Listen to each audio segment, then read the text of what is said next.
Amém, irmãos? Jesus é o Senhor, bom dia. Graças ao Senhor por mais essa reunião e graças ao Senhor podemos mais uma vez desfrutar da sua palavra, da palavra de Deus. Hoje nós vamos começar uma nova série do Alimento Diário, cujo tema é a Igreja, Coluna e Base da Verdade. Só para recapitular um pouco, na série anterior nós estudamos 1ª e 2ª Tessalonicenses. São duas epístolas que estudamos muito nos últimos 6 meses. E ali nós vimos muito sobre a volta do Senhor. Irmãos, nós realmente estamos vivendo nos tempos do fim, no fim dos tempos, né? E nós temos desfrutado, nós temos visto ao longo desses últimos meses que, por um lado, o mundo está se preparando para a vinda do anticristo.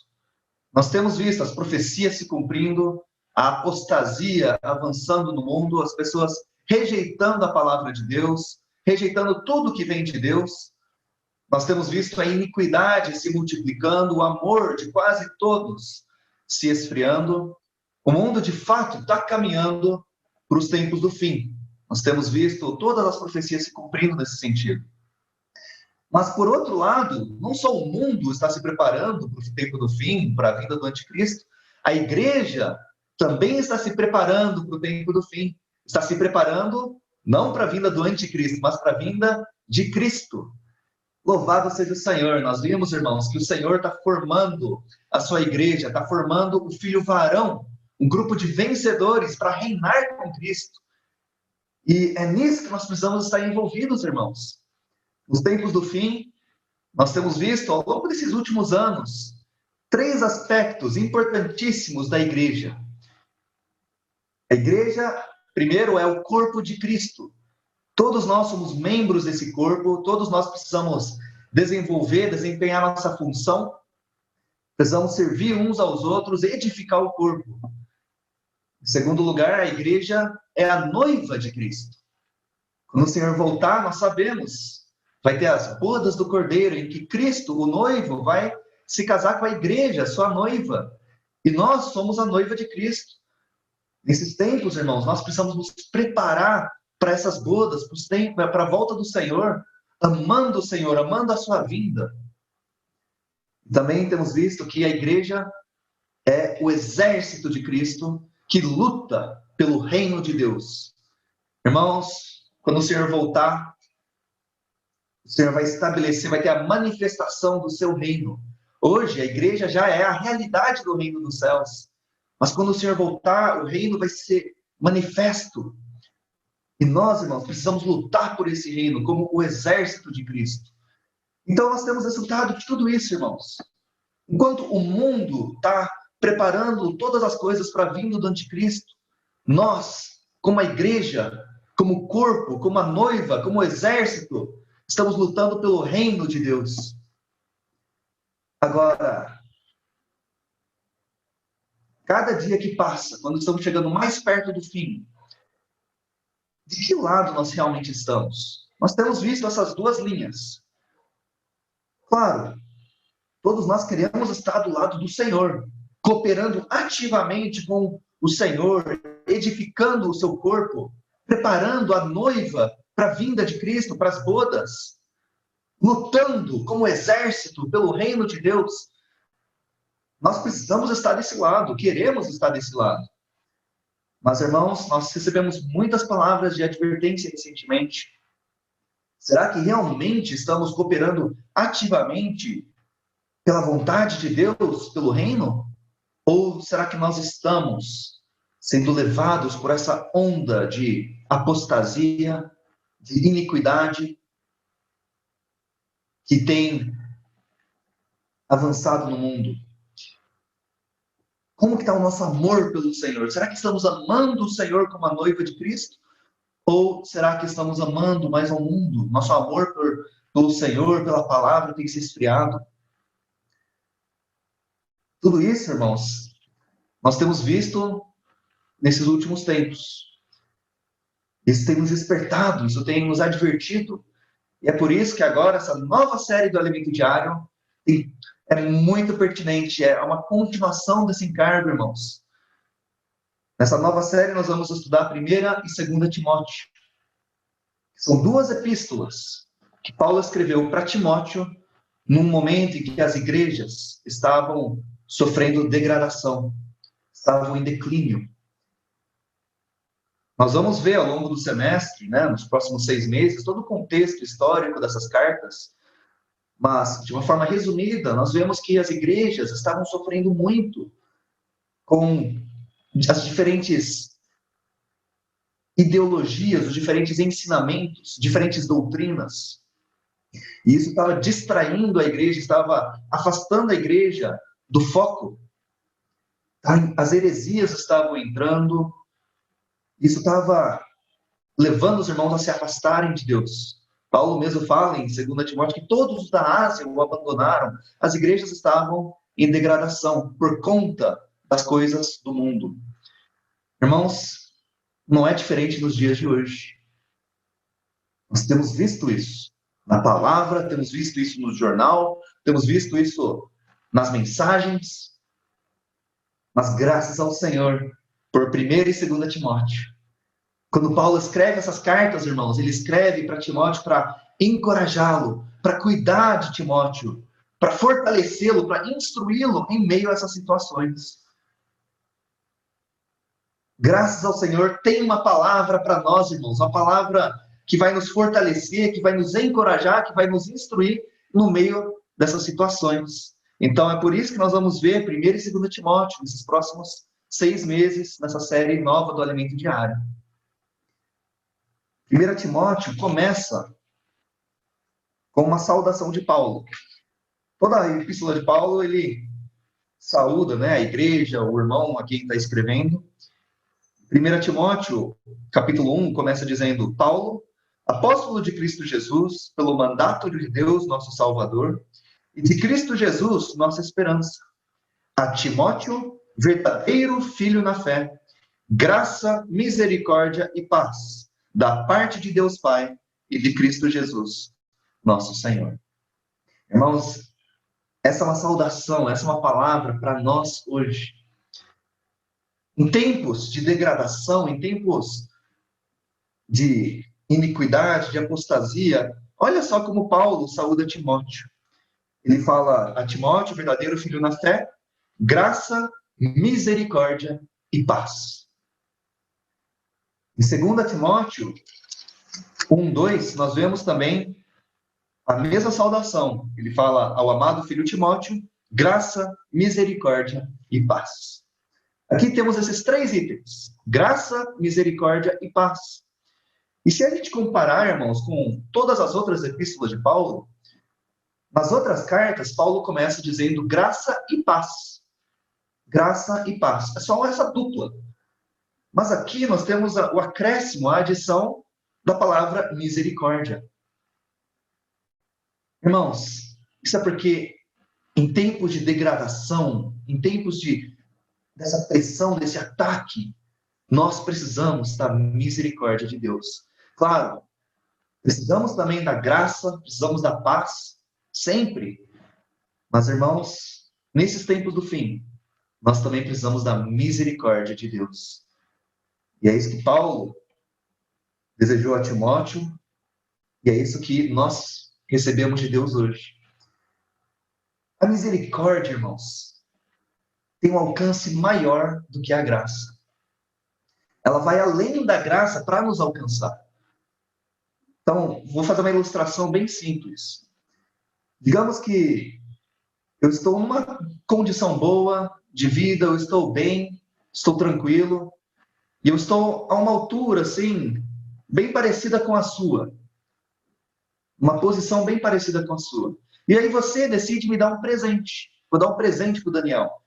Esse presente é graça. Eu não pedi, eu não fiz nada para ganhar isso, mas você quis me dar esse presente. Isso é graça. Agora, imagina que eu estou numa condição miserável. Estou muito longe de você, minha posição é muito longe de você, eu estou numa condição terrível. Você está muito melhor do que eu, mas ainda assim você decide me dar um presente, decide me ajudar. Isso também é graça, mas vai além da graça, isso é misericórdia. Irmãos, nós estávamos tão longe de Deus, mortos em nossos delitos e pecados, indo para o lago de fogo, mas a misericórdia de Deus nos alcançou. É a misericórdia de Deus que nos introduz em sua graça. Hoje desfrutamos da graça por causa da misericórdia de Deus. E é dessa misericórdia, irmãos, que nós precisamos nos dias de hoje. Quando nós olhamos para o mundo, nós vemos situação tão caótica, tão triste, situação de apostasia, de iniquidade, pecado avançando, as pessoas rejeitando a Deus. Irmãos, graças ao Senhor pela misericórdia de Deus que nos alcança. Também nesses tempos, esses tempos não têm sido fáceis. Com a pandemia, com a crise, com tantas situações, sejam físicas, sejam psicológicas, sejam espirituais, irmãos, nós somos atacados o tempo todo. Mas a boa notícia é que a misericórdia de Deus nos alcança. Graças a Deus, irmãos, pela misericórdia de Deus. É a misericórdia de Deus que está nos trazendo essa palavra que estamos desfrutando hoje, que vamos desfrutar ao longo do semestre. Paulo começa escrevendo as 2 epístolas a Timóteo, falando graça, misericórdia e paz. Louvado seja o Senhor. Bom, o tema desse semestre é a igreja, coluna e base da verdade. Isso está em 1 Timóteo, capítulo 3, versículos 14 e 15. Vamos ler? 1 Timóteo 3, 14 e 15. Aqui diz: escrevo-te estas coisas, esperando ir ver-te em breve, para que, se eu tardar, fique ciente de como se deve proceder na casa de Deus, que é a igreja do Deus vivo, coluna e baluarte da verdade. Ou coluna e base da verdade. No versículo 14, irmãos, nós vemos Paulo dizendo, escrevo-te essas coisas, e no 15 também, né? Escrevo-te essas coisas para que fique ciente de como se deve proceder na casa de Deus. Essas 2 cartas, irmãos, 1 e 2 Timóteo, são cartas extremamente práticas. Claro, elas também têm revelações, têm doutrinas, assim como todas as outras epístolas, mas o foco dessas cartas é o nosso viver prático na igreja. Como devemos proceder na casa de Deus, que é a igreja do Deus vivo. Irmãos, em tempos de degradação, em tempos de apostasia, de iniquidade no mundo, o que a igreja precisa é dessa palavra. Isso aqui serve como uma vacina contra a degradação nos tempos finais. Se nós queremos ser guardados, se nós queremos ser vacinados contra a iniquidade, contra a degradação, precisamos, irmãos, praticar essa palavra. E aqui mostra que a igreja do Deus vivo é coluna e base da verdade. Irmãos, é isso que nós precisamos, é disso que nós precisamos nesses tempos. Enquanto o mundo rejeita a verdade, rejeita a palavra de Deus, a apostasia avança, a iniquidade avança, nós precisamos abraçar a verdade, nos apegar à palavra de Deus. A igreja é coluna e base da verdade. Irmãos, só a verdade, só a palavra de Deus pode ser nossa referência. Graças ao Senhor, por isso hoje nós temos tanto a palavra fundamental como a palavra profética. O que não tem faltado, irmãos, é a palavra. Mas será que nós temos nos apegado à palavra? Será que nós temos nos apoiado na palavra? Por isso, irmãos, que é tão importante nós lermos a Bíblia, conhecermos a palavra de Deus, conhecermos os fundamentos, as verdades fundamentais da palavra, que é o fundamento da nossa fé, estudarmos a palavra, acompanharmos também as reuniões, as mensagens, receber a palavra profética e praticar tudo que nós temos visto e ouvido. Irmãos, a palavra precisa ser nosso norte, nossa referência. Enquanto o mundo tenta tirar a palavra da vida deles, nós precisamos colocar nossa vida cada vez mais dentro da palavra. Nós, a igreja, somos coluna e base da verdade. É isso que nós vamos ver ao longo desse semestre todo, irmãos. Mas que isso não seja apenas uma doutrina para nós, que isso seja uma realidade. Que as pessoas, ao olharem para nós, possam ver a palavra de Deus em nós, possam ver a verdade em nós, que sejamos essa luz no meio das trevas. Que as pessoas, ao olharem para nós, possam ver Deus, possam ver as palavras sendo expressas tanto pelo nosso falar, como pelo nosso viver. Senhor Jesus. E além de coluna e base da verdade, o versículo 15 nos mostra que a igreja também é a casa de Deus. Ele fala, né, para que fique ciente de como se deve proceder na casa de Deus, que é a igreja do Deus vivo. Então, esse é o tema, esse é o título da mensagem de hoje. A igreja, a casa de Deus. Então, eu queria falar um pouco mais sobre o que é a igreja ser a casa de Deus. Quando a gente fala casa de Deus, irmãos, não estamos nos referindo a um prédio, um edifício, uma construção humana. Não, mas é se referindo à família de Deus. No dicionário, casa tem vários significados, né? Várias definições. Uma delas é, casa significa família, um lar, um conjunto de membros da família. Então, nós também usamos esse termo, né? Por exemplo, Josué falou, eu e minha casa serviremos ao Senhor. Ele não está falando da casa física, mas da família dele. No grego também, a palavra para casa é oikos.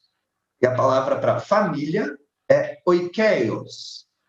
Então, são palavras bem similares. Na verdade, família, que é oikeios, a radical dessa palavra, a raiz dessa palavra é oikos, que quer dizer casa. Então, quando dizemos que nós somos casa de Deus, a igreja é casa de Deus, quer dizer que nós somos família de Deus. Nós vemos isso em Efésios 2,19, que fala assim, já não sois estrangeiros e peregrinos, mas concidadãos dos santos e sois da família de Deus. Sois oikeios de Deus, família de Deus. Em Hebreus 3,6, nós vemos que nós somos casa de Deus. Hebreus 3,6 diz, Cristo, porém, como filho em sua casa, a qual casa somos nós, a qual oikos somos nós, se guardarmos firmes até o fim a ousadia e a exultação da esperança. Então, irmão, se juntarmos todos esses versículos de Timóteo, de Efésios, de Hebreus, mais uma vez nós vemos que a igreja não é um templo, não é um prédio, não é uma construção. A igreja também não é uma organização religiosa, mas a igreja somos nós. A igreja é a casa de Deus, a família de Deus, que somos nós. E numa família, irmãos, na igreja, nós precisamos ter um ambiente de amor, de intimidade. Numa família, o que nós temos? Nós temos um relacionamento de vida. Temos o pai, a mãe, os filhos, irmãos. É um relacionamento de vida. E, geralmente, o que se deve ter é esse ambiente de intimidade, de amor, de liberdade, em que um cuida do outro, um ama ao outro, um ajuda o outro. E esse é o ambiente, irmãos, que nós precisamos ter na igreja. A família de Deus, a casa de Deus. Nós, irmãos, somos irmãos uns dos outros. Nós somos filhos de Deus, precisamos amar uns aos outros. Quando nós lermos e desfrutarmos de 1 e 2 Timóteo, nós vamos ver que esse é o relacionamento que Paulo também tinha com Timóteo. Em 4 versículos diferentes, Paulo chama Timóteo de filho. O amado filho na fé, verdadeiro filho na fé, amado filho. Porque, irmãos, esse é o relacionamento entre nós, de pais e filhos espirituais, de irmãos e companheiros espirituais. E o tom dessas epístolas, irmãos, é o tom de uma conversa, de um pai com seu filho. Paulo tem a liberdade e a intimidade para encorajar Timóteo, para ajudar Timóteo, para fortalecê-lo, também para exortá-lo, para corrigi-lo, para admoestá-lo. Irmãos, esse é o ambiente que nós precisamos ter na igreja. Essa intimidade, essa liberdade do Espírito para cuidarmos uns dos outros. Nós somos casa de Deus, nós somos a família de Deus. Mas numa família, irmãos, não apenas temos esse ambiente de intimidade, de amor, de cuidado, mas numa família nós também temos certas responsabilidades. Numa casa, quem tem uma casa tem responsabilidades, como pagar o aluguel, pagar a conta de água, de luz. Quem cuida da família tem responsabilidades como comprar comida, lavar louça, lavar roupa, limpar a casa, comprar remédios. Os pais precisam cuidar da educação dos filhos. Então, uma casa, uma família tem muitas responsabilidades também. Tem uma administração, tem um cuidado ali. Da mesma forma, irmãos, na igreja, que é a casa e a família de Deus, nós também precisamos ter esse cuidado, essa administração da casa de Deus. E é por isso que nós falamos da economia de Deus. O que é economia? Geralmente, nosso conceito de economia é guardar dinheiro, né? Eu vou economizar dinheiro, vou poupar um pouco, não vou gastar tanto. Claro, essa é uma das definições de economia. Mas quando a gente pensa nisso, a gente não entende muito esse termo, né? Economia de Deus, como assim? Mas, na verdade, no grego, economia é oikonomia. Nós já ouvimos isso muitas vezes, irmãos. Nós queríamos reforçar isso dentro desse assunto da casa de Deus. Oikonomia é composta de duas palavras. Oikos, que como nós já vimos, é casa, família, e nomos, que quer dizer lei. Então, economia, oikonomia, é a junção da palavra lei e casa. Ou seja, é a lei da casa, é a lei doméstica. É a administração da casa, a administração familiar. Isso também pode ser traduzido como mordomado. Um mordomo, que hoje em dia não temos tanto essa função, né, de mordomo. Mas nos tempos antigos, o mordomo era o responsável por cuidar da casa, por administrar a casa, pela economia da casa. Então, ele cuidava do alimento, da roupa, né, de todos os bens ali da casa, ele estava responsável por isso. Da mesma forma, irmãos, nós não temos esse termo na Bíblia em português, mas Deus tem a sua economia. No grego, essa palavra aparece muitas vezes. A Bíblia, o Novo Testamento foi escrito em grego, né? E ali, oikonomia aparece muitas vezes. Na nossa Bíblia, na João Ferreira de Almeida, revista e atualizada, ela é traduzida por outros termos, como administração. Isso está em Lucas, né? É traduzido como administração. Em Efésios e Colossenses, é traduzido como dispensação.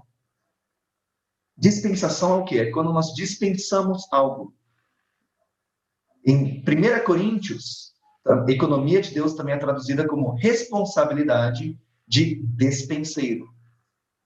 Então, para explicar melhor sobre dispensação, despenseiro, o despenseiro é o responsável, é o encarregado da dispensa. E aí é um termo que todos nós conhecemos, né? Toda casa tem a sua dispensa. Pode ser um armário, pode ser uma prateleira, pode ser um quartinho. Mas na dispensa da casa, o que nós guardamos? Geralmente guardamos alimento, arroz, feijão, tudo que é preciso ali para alimentar as pessoas da casa. E aí o despenseiro, ou o mordomo, é o responsável por cuidar da dispensa. Ele vai, chega a hora do almoço, ele chega ali e pega arroz, feijão, abre o freezer, pega o bife e prepara a refeição para alimentar as pessoas da casa. Hoje em dia, quem faz isso é a mãe, né? Ou alguém da casa, o pai, até mesmo os filhos. Mas, enfim, o despenseiro é responsável pela economia, pela dispensa da casa.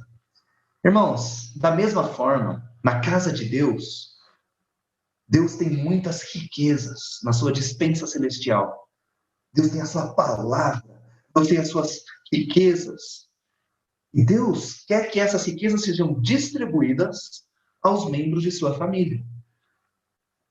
O propósito da despensa não é deixar armazenar comida para sempre ali, mas é armazenar comida para que ela depois, no momento certo, seja distribuída aos membros da casa, para matar a fome, para alimentar. Irmãos, nós hoje precisamos cuidar da economia de Deus, administrar a casa de Deus, pegando as riquezas de Deus, a palavra de Deus e distribuindo aos membros de sua casa. Esse é o foco de Deus hoje, irmãos. Isso nós vemos em 1 Timóteo, capítulo 1, versículo 3. Aqui também, 3 e 4, aqui nós também temos essa palavra, a economia de Deus. Mas aqui ele é traduzido como serviço de Deus. Então vamos ler? 1 Timóteo 1, 3. Quando eu estava de viagem rumo da Macedônia, te roguei permanecesses ainda em Éfeso para admoestares a certas pessoas, a fim de que não ensinem outra doutrina, nem se ocupem com fábulas e genealogias sem fim, que antes promovem discussões do que o serviço de Deus na fé. Essa palavra serviço de Deus é, na verdade, a economia de Deus. Aqui mostra, irmãos, que a igreja em Éfeso estava distraída com outras doutrinas, com fábulas, genealogias sem fim.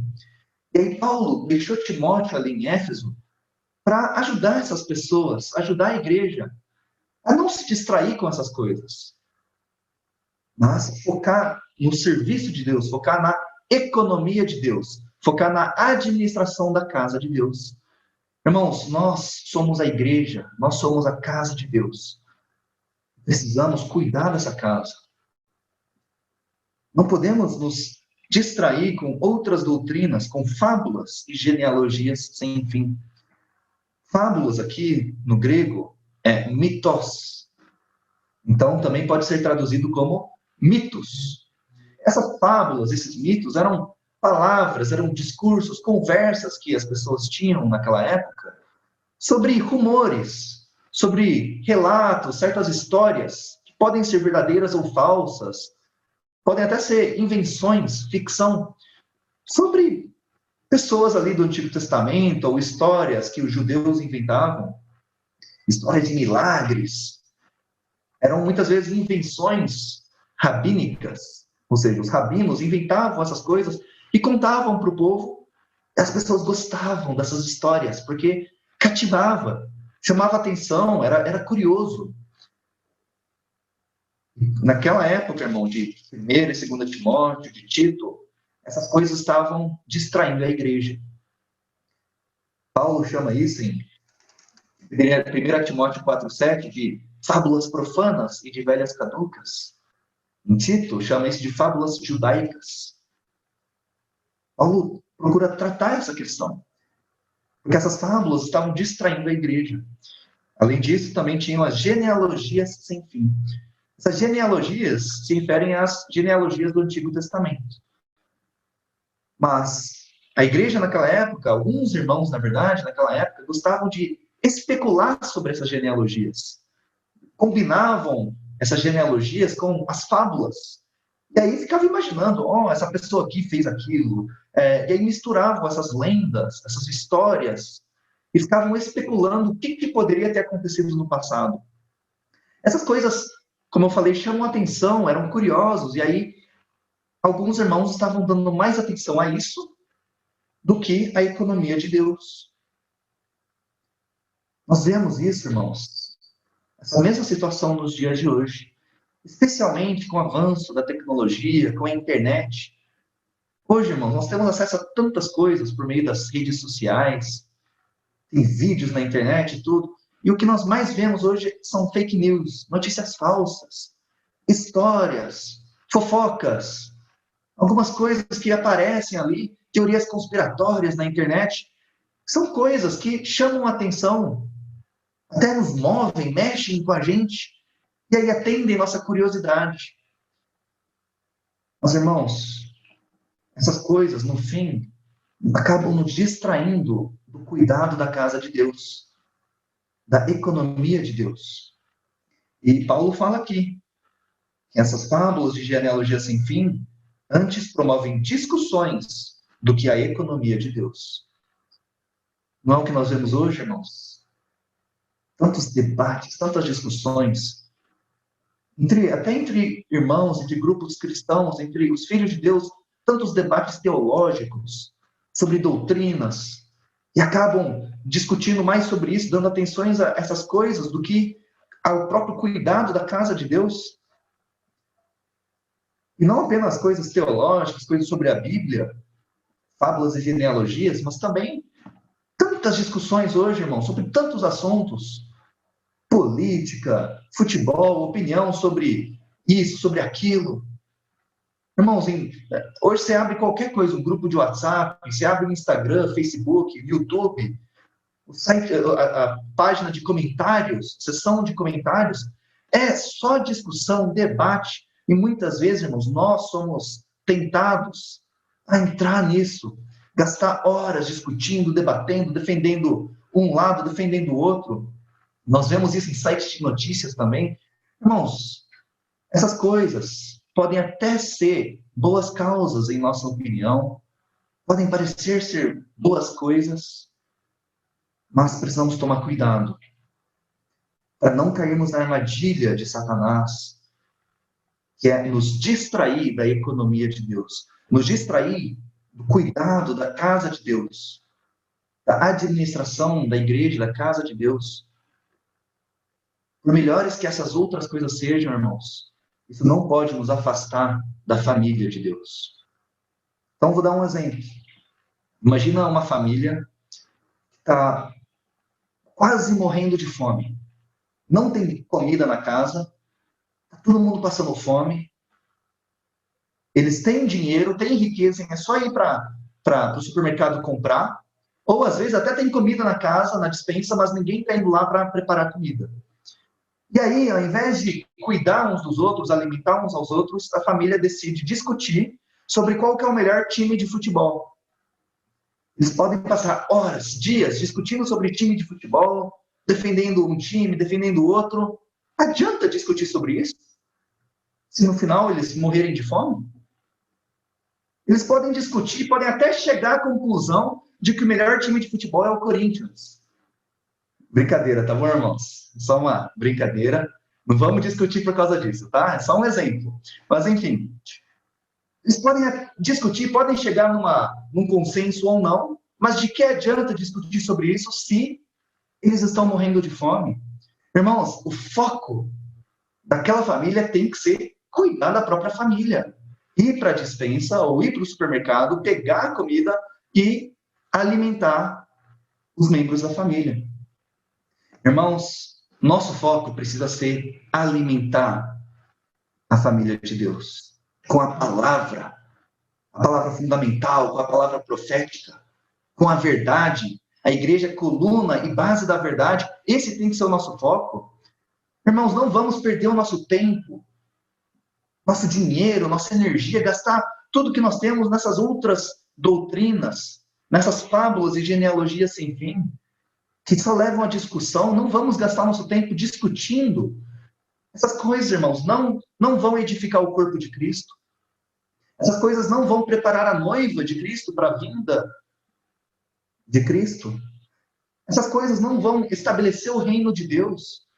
Irmãos, nosso foco tem que ser o corpo, a noiva de Cristo, o reino de Deus, a igreja, a casa de Deus. Nós podemos usar, sim, as ferramentas online, temos usado, a reunião aqui está sendo pelo Zoom, depois vai ser postado no YouTube.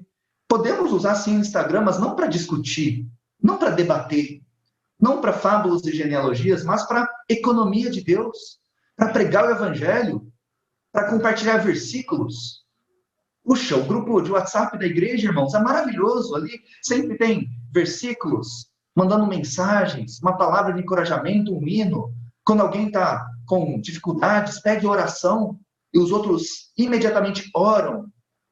manda uma mensagem de encorajamento. Irmãos, nós precisamos usar todas as ferramentas que nós temos para a economia de Deus, para cuidar da casa de Deus. Irmãos, o Senhor está muito perto de voltar. Nós temos visto isso de tantas formas. Então, nós precisamos usar o que nos resta, o pouco tempo que nos resta, o dinheiro que nos resta, a energia que nos resta, naquilo que realmente importa. Investir na casa de Deus. Sobre a volta do Senhor, vamos ler Mateus 24.